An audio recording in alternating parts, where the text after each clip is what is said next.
All right, moving on to section 2, showing versus telling. So, are you ready to learn about the difference between showing versus telling in memoir writing? If so, let's dive in. Now, first things first, showing versus telling is kind of like the difference between watching a movie and reading a book report. The showing allows your reader to experience the story alongside you, to feel the things that they feel with you, and feel that empathy and the emotion that you may have felt. When you tell, on the other hand, that can feel distant or detached. It's more like, just reading off a laundry list of events rather than a true story. It doesn't seem as real to them. So the big question is, how do you write in a showing versus telling format? Let's get started into that. Number 1, use sensory details. So when you're showing instead of telling as you write, it's really important that you use sensory details to help your readers experience the scene that you're writing. Use descriptive language to paint a picture of the setting. The characters, the emotions, all of that, you want your reader to feel and to be immersed in this experience with you. So use all 5 senses as you create a vivid and immersive experience. Now, one word of warning, do not overdo the description of the rooms. Now, when you do that, sometimes your reader is going to actually tune out because they really don't care about every detail of the room. That's the one time that I will caution you not to get overly sensory, overly descriptive. But when it comes to the emotions, I don't know that there is such a thing as too much emotion or too much description in that. So sensory details, number 1. Number 2, and this is a close runner with number 1, honestly, use dialogue. I am a firm believer that dialogue will carry the story that you have to share the furthest. Honestly, it is the one thing that can captivate your reader, can pull them in, and help them go on that same journey with you. It's a powerful tool, and it allows your characters to actually come alive on the page. The readers are able to connect with your characters on a deeper level. And the dialogue that you use, if you use it correctly, will actually reveal the character. It'll show their depth.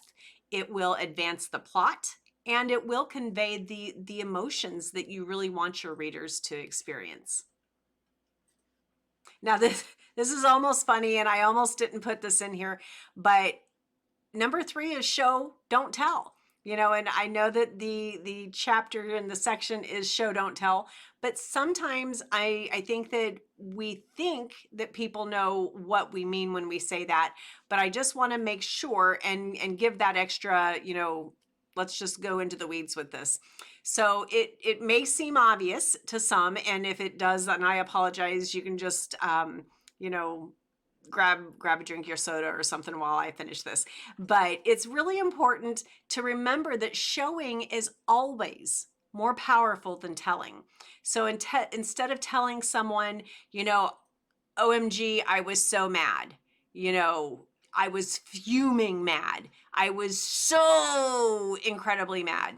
It doesn't matter how many O's you put after the word so, it's not really going to help your reader feel more enraged with you.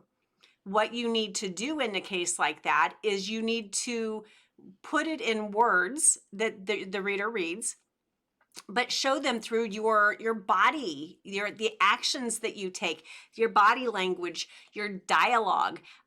Show them through the vivid descriptions and the sensory. So you can say something to the effect of, I slammed the refrigerator door shut and glared, I swirled and glared.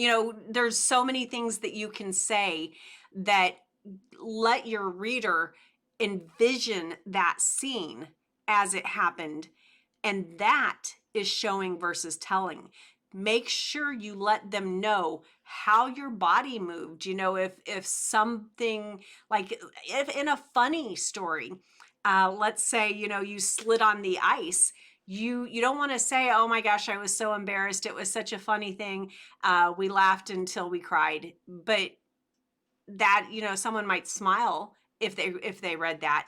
But if you describe how you took each step carefully and carefully, and you just knew that the wrong step would, and then you did it, and your arms went up in the air, and your hat fell off, a shoe fell off, your groceries went everywhere. If you really describe the experience, then your reader is going to be sitting there laughing their butts off with you. So show, don't tell. So number 4 is use action. Now, this is going to sound very similar to what we just talked about, but I want to go a little bit deeper in that, because action is a powerful way to show the readers what's happening in the story. You can use the action to convey the emotions, advance the plot, reveal character. Let's talk about that reveal character part. Instead of telling your readers how you felt, show them through your actions and reactions as the events unfold around you. So let's just talk real quick about developing character. What you could do is, I think we just talked about, falling on the ice. Maybe the first time you met Carol, your best friend for the rest of your life from that day, she ran over to you and helped you pick up all your groceries and made sure you got off the ice patch. When you show someone's character in the description, while they're still laughing that you're on your butt on the ice, they're realizing, hey, Carol's a pretty cool chick, that she came over and helped you. That's a little glimmer into her character. So you can use action to not say Carol was a nice lady, she did this, she was always helping people. Don't tell people things like that. Tell them through the actions and let them get to know Carol like you did. Number 5, again, these kind of all play together when you're writing your memoir, but be specific.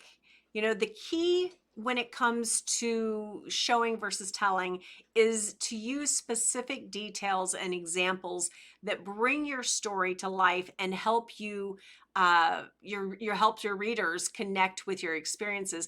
Like we talked about, you slip on the ice, you meet Carol and she helps you. If you just said, that's the day I met Carol on the day that I slipped and fell on the ice, your reader's going to be like, okay, they're not going to care about any of it because you weren't specific enough. So be very specific, and don't be afraid. I call it going into the weeds or going deep. Don't be afraid to go deep when there's something emotional in your life that will draw more emotion and more attachment of your reader engagement. Don't be afraid to go deep on it. Number 6, use body language. Now, you're writing, so your body language as a writer doesn't mean anything to your reader. Your character, though, really needs to be using body language. It is a powerful way to show your readers what's happening in the story.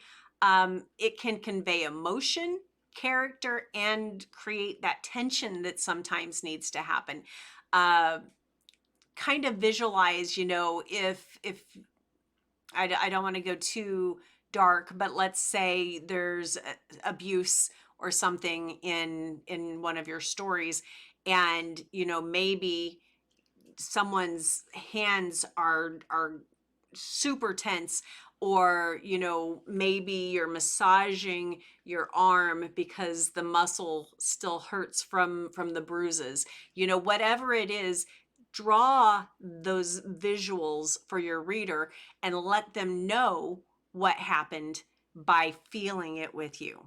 So use your body language, eye contact. I glared at them. I didn't realize I was glaring. Maybe they say, why are you giving me that dirty look? And you're in your story, you could be saying, I didn't even realize I was, or something to that effect. Your eye contact with your other characters and your body language is a huge way of showing versus telling. Number 7, use metaphors and similes.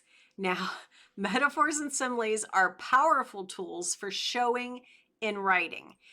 They allow you to create comparisons that bring your story to life and help your readers, connect to the experiences on a deeper level. Now, if you ever get confused between metaphors and similes, a lot of us do. It's not a big deal. You can always just search it on the internet and do a quick, refresher to make sure. But the bottom line is, it doesn't matter if you're using a metaphor or a simile. It just matters that you're using them. Now, just so you know, metaphors tend to use the words like are or is. So she's a demon. Now, obviously, you're not saying that she's actually a demon. You're just saying she's a demon. Now, your reader is instantly going to be able to think, oh my gosh, she's one of those people, like just a pain in the butt or whatever. They make whatever conclusions they associate a demon with. So if it's a stereotype or something that you want them to draw, then making that one simple little word will just hugely amplify that reader's ability to instantly get in there with you. Now, a simile, the difference between that would be like when you use words like as or like. So sweet as sugar. You're not actually sweet as sugar, at least I don't think, but that's what it is. It's metaphors and similes. It doesn't matter as long as you use them. If you know which one you're using, it will get easier over time. But just make sure that you use these descriptives because it will cut your word count, and your reader wants to get to the good stuff with you. And if you drag them through long descriptions, they're less likely to stay reading. So you want to keep them flipping the page. And if you are giving them a lot of impact with fewer words, they're really going to hang in there with you. Number 8. So descriptive words. Now, we've talked about this in different ways, but I really want to go into more the descriptive verbs specifically.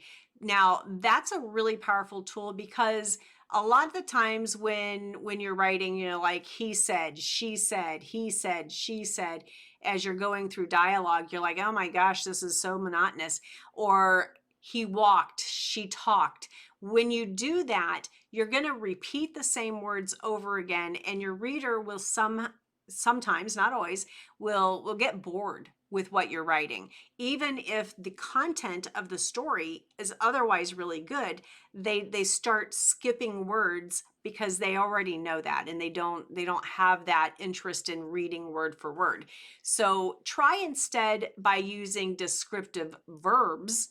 And, instead of walked, of course, depending on your scene, maybe you glided or maybe you dashed, take those descriptive verbs and take them a little bit further. When you do this, you will keep your reader engaged in what the real story is. At the same time, you're giving even more clarity to the scene and being descriptive. So descriptive verbs, definite win. Number 9. Now, another really important way to show versus tell is using internal monologue. Now, the big difference here is obviously you're not in other people's heads and you don't hear what they're thinking all the time. But when you're reading a book from a first person point of view like you would in a memoir. It's something that you really can give the reader, is that ability to be in your head. So use that internal monologue, because it's a really powerful way to show the readers what's happening with your thoughts, with your emotions, and they're able to quickly, drill in and get right there with you. Using that is a way to, reveal your thoughts, your fears, your desires, and to help the reader, with the experience on just a much deeper level. Now, what you could do is, and don't overdo, like, I stared in a mirror and examined every freckle, every wrinkle, and utterly hated everything about my face, and I knew that I had to make a change. If you said something like that, whoever's reading that would probably be like, man, she is totally down on herself back then, and then you can take them through that journey from where you were to where you are today. So if you have an overcomer story, really honing in on your internal dialogues is something that will show your reader how much you've changed. And finally, guys, number 10, edit ruthlessly.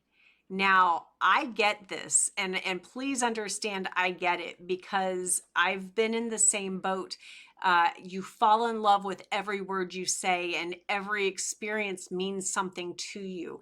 But there is a time when you have to disengage from being involved in it and reflecting and reliving those moments, and you have to come back and become the editor. So put on your editor hat and edit ruthlessly. If that bit of the story, or if that word or that sentence or that paragraph isn't actually moving your story forward and making, if it adds any confusion, if it slows down your pace, if it does something you don't want it to do, it doesn't need to be there. So, just it's going to hurt at first, but take the hit and cut it out. Now, when I say cut it out, literally cut it, paste it over in a different document for now.